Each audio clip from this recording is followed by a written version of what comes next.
on Monday and Thursday at 6 p.m. Eastern Time. I recommend using headphones if you would like to hear the gentle mic brushing.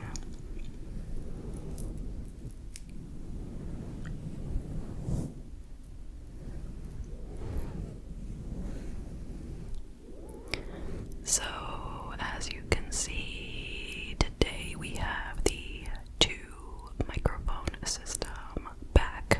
It's been gone for a while, and that is because the cables for these mics were, we'll say, broken. I don't know if that's the right word, but yeah.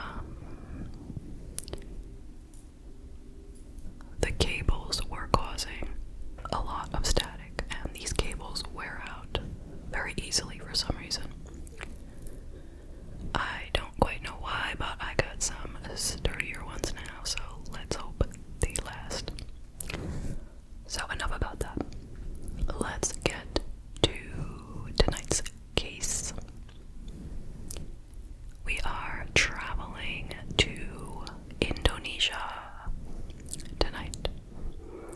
Shout out to all my friends in Indonesia. This is the case of Heather Mack, and it occurred in the year 2014, and it is actually back in the news again, or it was briefly last month. So, let's get to it. Heather Mack is currently 27 years old. So, let's get started with her background. She was born in October of 1995 and was raised in Illinois. Shout out to my friends in Illinois as well. Her father was a famous jazz musician named James L. Mack, and her mother's name was Sheila Ann Von Weiss Mack. Now, this family of 3 went on a Mediterranean cruise in 2001, and unfortunately the father had a foot injury, and he received what they called inadequate care from the ship's doctor, which led to partial paralysis, and he sued Royal Caribbean, the cruise line, saying that he was partly paralyzed and that he had to urinate in a bottle. But it would take years for this case to be resolved. In 2004, police were called to the home of the Mack family over claims that the children from James's previous relationships were denied access to their father by Heather's mother, who would turn out the lights and pretend nobody was home. I'm not sure how that's a police matter, but apparently it was. In August of 2006, the family went on another vacation that would turn very, very sour. Even worse than the other one I mentioned. So they went on a trip to Greece, and during the trip, James Mack had a pulmonary embolism and passed away. 5 years after his death in 2011, a settlement was finally reached in the lawsuit from the cruise back in 2001. And after legal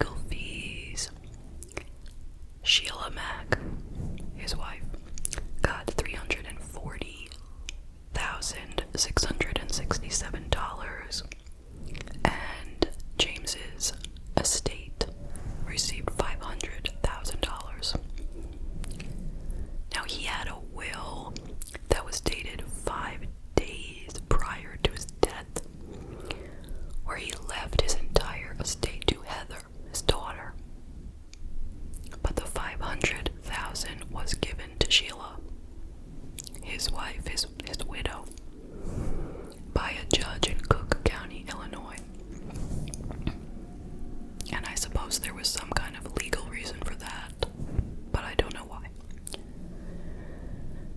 Now, the police were often at the Mack home. They were there 86 times, 86, between 2004 and 2013, all relating to domestic incidents between Heather and her mother Sheila. 86 times. So, in January of 2010, Heather punched her mother's broken ankle. I don't know why she had a broken ankle, but Heather punched it. And she also was accused of stealing $1,000 on that particular occasion. In February of 2011, Heather broke her mother's arm and then removed the phone cord to prevent her from calling 911.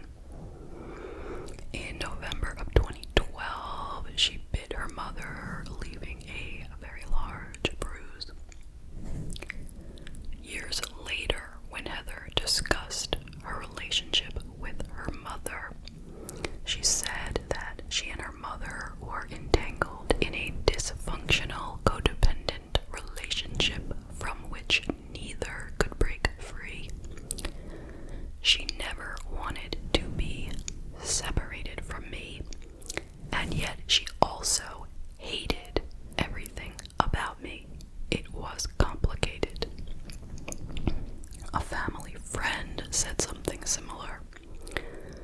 Quote, "It was like they were locked in an inescapable pattern, a gridlock.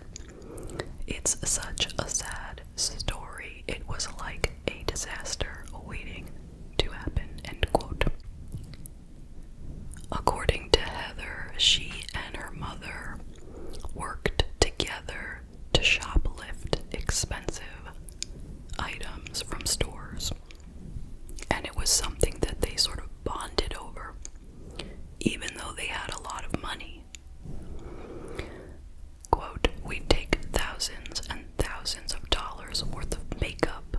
She'd tell me that nobody would expect a kid to do that, and have me steal it while she distracted the clerk.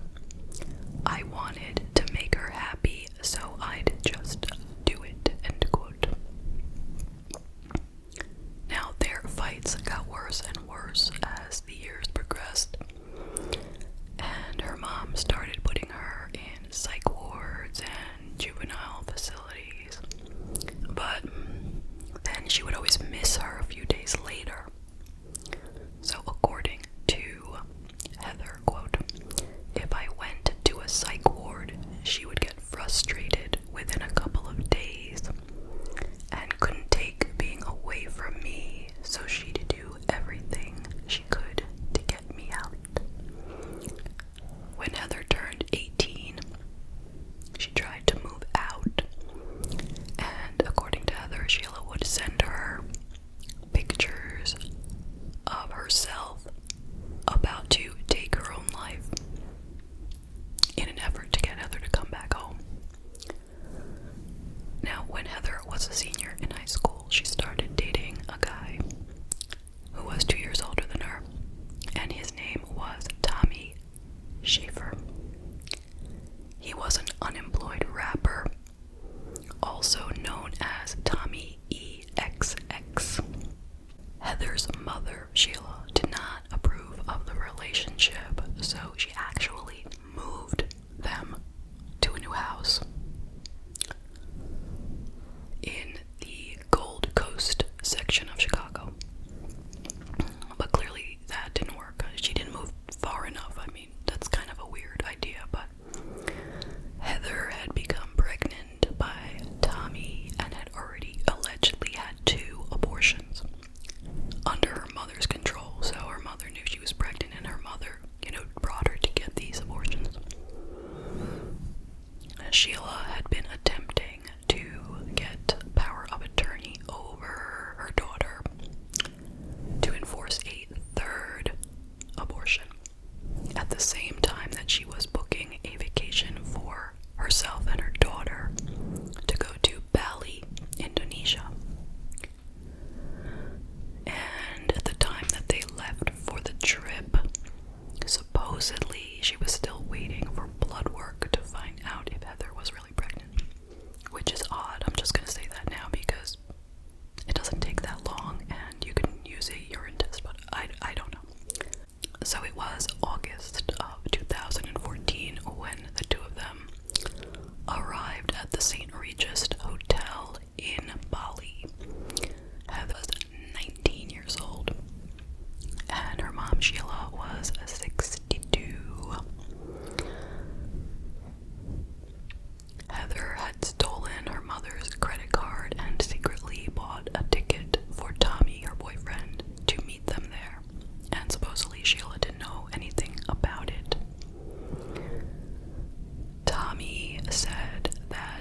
conversation at the prison and in a subsequent recorded phone call between Heather, Tommy, and a relative of Tommy's, Heather admitted to covering her mother's mouth while Tommy beat her. Heather was sentenced to 10 years in prison, and Tommy got 18 years in prison, and that was in April of 2015. The judge said he gave Heather a shorter sentence because she had given birth to a baby. So she gave birth to her baby Stella in 2015, and the baby was allowed to live with her in prison until she turned 2 years old. Heather stated, "She is everything. She has taught me what love is. She has given me a reason to want to live. She's given me purpose each morning when I wake up. When Stella is awake, the days are good. I can't have a breakdown. But at night, when she's asleep, it gets tough." End quote. In 2017, when Stella turned 2, she was given to an Australian Balinese caretaker named Oshar Budu Melody Swartama, who had become a friend of Heather's shortly after she was arrested. In September of 2015, Tommy Schaefer's cousin, Robert Bibbs, was arrested in Chicago on federal charges for conspiracy for advising Heather and Tommy about how to kill Sheila. He was sentenced to 9 years in prison on one count of conspiracy to commit foreign murder. The plea deal stated that he was aware that Heather had offered Tommy $50,000 to kill her mother, and that Bibbs advised Schaefer on how to kill her, and he encouraged him to do the killing. Heather was the beneficiary of $1.6 million in a trust fund from her mother, which would pay her small annual sums until the age of 30, when the entire trust would be handed to her. During the court case, up to $150,000 of that money was approved to be used to cover legal expenses, plus smaller payments for food and personal expenses that you might have, while in prison. Sheila's brother, Bill, the administrator of the estate, was concerned that money was being used to cover bribes when a demand came from the Indonesian lawyer for a further $200,000 lump sum. So in 2018, what was left of the trust was given to Heather's daughter, Stella, in a court settlement. In 2017, Heather made a YouTube video while in prison, and in this video, she claimed that 2 weeks before she left for Bali, she found out that her mother had actually killed her father. Now remember, it had been said that he died from a pulmonary embolism, but according to Heather, she found out that her mother had actually killed him. Now, we don't know that this is true at all. I'm just telling you that is what she said.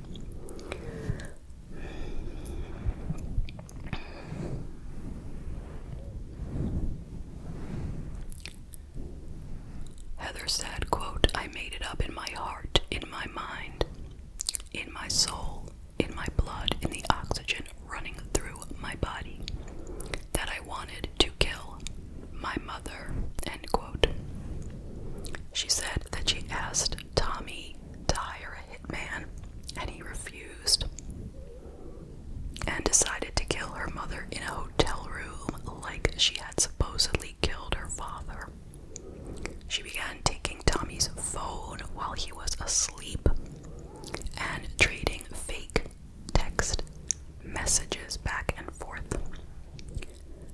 She says she told Tommy her mother knew he was coming to Bali, when really she had stolen her mom's credit card and bought him a ticket. She said she did not regret killing her mother. Quote, "As evil as it may sound, that's my reality," end quote. But she said she regrets bringing Tommy into it because he was an innocent person. She said she killed her mother herself and told Tommy that if he didn't help her clean it up, she would tell everyone that he did it. So that was in 2017. Now in 2019, Heather spoke to a newspaper from New Zealand, and she said, quote, "My mother was super abusive because she was an alcoholic and a drug addict. I still have these from when she stabbed me with her nails. This one was a cigarette burn. One time she even set my hair on fire. It may have looked like I was rebelling when I was a teenager because I was hanging out with gang members and missing school. My mother would drink heavily at night, and once she was drunk, she'd start fighting with me because I'd hide her car keys to stop her going for a drive to the store to get more booze. If I fell asleep early, she'd fall down the staircase, so I rarely got to bed before 5 or 6 in the morning, and I'd wake up when she woke up, about 1 p.m. She also claimed that her YouTube confession from 2 years before was made up. She said Tommy blackmailed her into making the video. Quote, "He wanted me to say that I planned it all so that his sentence would be reduced," end quote. Now we don't know what's true. According to Heather, when they were on the trip, her mother already knew she was pregnant, and they'd already decided on an abortion. But then when she refused to have the abortion, things got ugly, and Sheila and Tommy were, quote, "both drunk. They'd each drunk a bottle of champagne. My mother was using the N-word, and Tommy was saying, 'But your husband was black.' And she said it didn't matter because he was rich. She said I was black enough, and that if I had a baby with Tommy, it would be even blacker. That's what upset my mother so much about Tommy. It was his color." End quote. She admitted that they had planned to kill her mother, but not in that way. Quote, "It just happened in the heat of the moment. He beat her to death with a fruit bowl that was in his hand." Heather was freed from prison in October of 2021. She was released early due to good behavior, and she had served 7 years of her 10-year sentence. She wanted to stay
7 and is in the temporary custody of her cousin.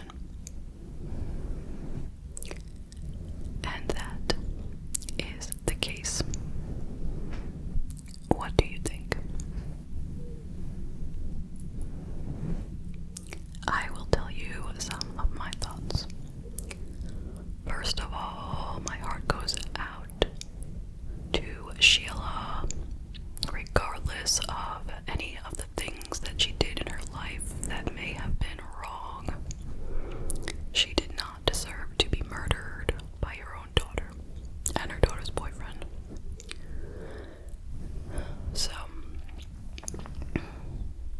let's talk about the motive to start. Why do we believe that Heather wanted to kill her mother? Was it because she thought her mother killed her father? Is that true? We don't really know what's true. There seem to be a lot of lies here. And she keeps changing the story, which makes it even harder to figure out which is the lie and which is the truth, or if any of it is even true. So, is that why? Or is it greed? Is it money and greed? She wanted to get her hands on all that money, and I'm sure she felt that it had been unfairly given to her mother instead of her. So, which one? I mean, if I had to place money on if I had to bet, I would say it's probably the money, not the revenge for the death. That's just me. What do you think? Or maybe it was something else entirely. Another question is, should Heather have gotten a shorter sentence than Tommy? He got 18 years, she got 10 years, and she served 7. Why? Does anyone doubt that it was Heather's idea and that Tommy just went along to make her happy? Or he went along because he wanted the money too? But either way, I'm not sure, but I believe that it was Heather's idea. Okay, and she put him up to it. I'm not saying that I feel bad for him, but why is he more guilty? I mean, yes, he did the heavy work, but that's because, not because I'm being sexist, but he was the man, so he's stronger, right? So he did the most of it, the brunt of it. And she covered her mother's mouth, so her mother wouldn't scream. That's just as bad. I mean, if that is the way it happened, if he hit her with a metal fruit bowl, causing the death, while Heather covered her mother's mouth so she couldn't scream, those are both terrible. Those are both equally horrible things to do. I believe that they, at the very least, deserved equal sentences. And saying that she just gave birth to a child really is not a reason to give her a shorter sentence, but it is what it is.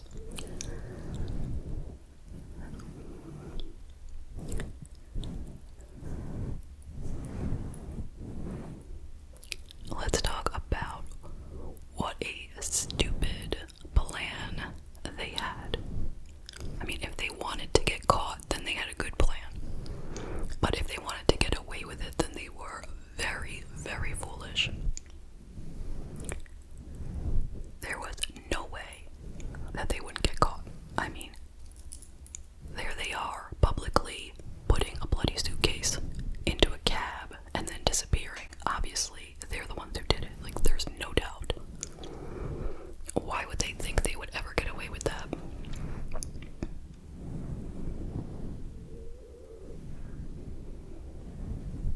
Now, hindsight is always 20/20. But I would say, looking back at this case, Sheila never should have taken that trip. Not blaming her for what happened, but I'm just saying there were a lot of reports that she had been telling people right before they left for the trip that she was afraid of Heather, that Heather had become